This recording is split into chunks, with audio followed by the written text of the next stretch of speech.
So this is a good question. A lot of people wonder, like, how do I get my horse to be more confident with me as opposed to them wanting to be with the group? How do I get my horse to ride out by themselves, go where I'm asking them to go, instead of worrying about where are all the other horses? I'd rather be at the barn, I'd rather be over there, over here, that kind of thing.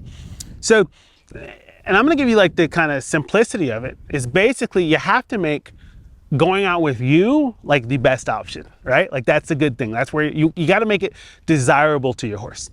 And then on the other hand, you have to make hanging out with the other horses an undesirable option, the bad option, the laborious option, if you will. Here's a simple way that you can work with this, and you need to have some buddies that are willing to be patient and work with you and your horse so that you can work your horse through this. So say you're working in the arena or in a pasture with your horse, which is a good place to start this exercise. You would have your friend, say 2 or 3 horses, or even, you can even just do this with 1 horse, but kind of away from you riding, okay? Then, you know, your horse is naturally going to want to go to those horses.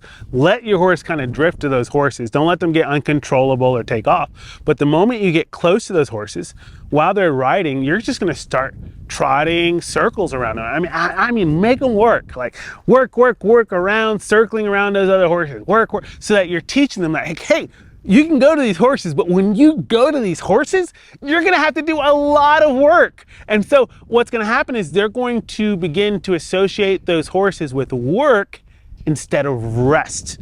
Really, really important. So what this means is you have to be aware. You can't let your horse ever rest by those other horses. That's why other horses like being by other horses. Usually when we get a bunch of horses together, we all get together to shoot the breeze and talk on our horses, and they're just standing there resting and like, oh, this is great. I love being here where we get to rest and I'm with the other horses. We need to get that concept out of their mind. We need to now change that to being with other horses means work, okay? So when we go by those other horses and we're working and we're working and we're working and get our horses huffy and puffy, maybe a little sweaty, then we take them away from the other horses. We take a deep breath. We might let them stand when they're pointing away from the other horses, right? And let them really recognize that by being with us and oriented away from the other horses, that's a place of peace, of rest. And then we're gonna kind of rinse and repeat. We'll take them back over to the other horses, work them. Take them away from the other horses, let them rest. It's the old adage, right? Of making the wrong thing hard and the right thing easy.